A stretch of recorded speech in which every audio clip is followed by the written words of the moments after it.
नेपाल और तिब्बत के बीच पहला युद्ध सन 1788 में हुआ, जिसके कई कारण थे।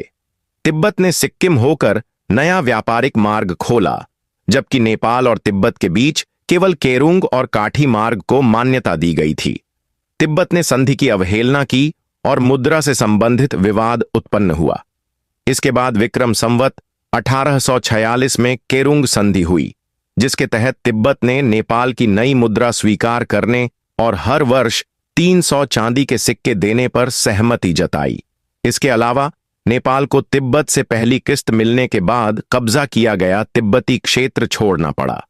इसके बाद नेपाल, तिब्बत और चीन के बीच दूसरा युद्ध हुआ, जिसका कारण केरुंग संधि के तहत तिब्बत द्वारा नेपाल को चुकाई जाने वाली राशि का न देना, नमक में धूल मिलाना, संधि की अवहेलना और नेपाली व्यापारियों के प्रति तिब्बत का अपमानजनक व्यवहार था।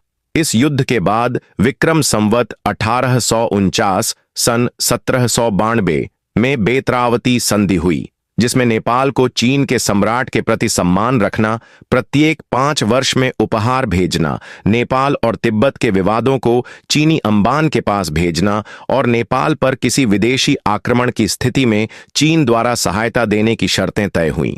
इसके बाद नेपाल और तिब्बत के बीच तीसरा युद्ध सन 1855-56 में हुआ, जिसका कारण भीमसेन थापा द्वारा भर्ती किए गए सैनिकों को नियंत्रित करना, नेपाल से चीन भेजे गए सौगात मंडल का अपमान और नेपाली व्यापारियों के साथ दुर्व्यवहार था। इस युद्ध के बाद विक्रम संवत 1912 में थापाथली संधि हुई, जिसके अनुसार तिब्बत सरकार को नेपाल सरकार को हर वर्ष 10,000 रुपये सलामी देनी पड़ी। नेपाली व्यापारी तिब्बत में बिना भंसार चुकाए व्यापार करने लगे। तिब्बत में रहने वाले नेपाली नागरिकों के दीवानी और फौजदारी मामलों का निर्णय नेपाल के अधिकारी करने लगे।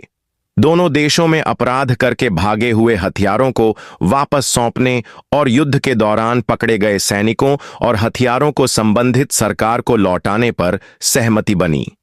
इन युद्धों और संधियों ने नेपाल और तिब्बत के आपसी संबंधों को गहराई से प्रभावित किया।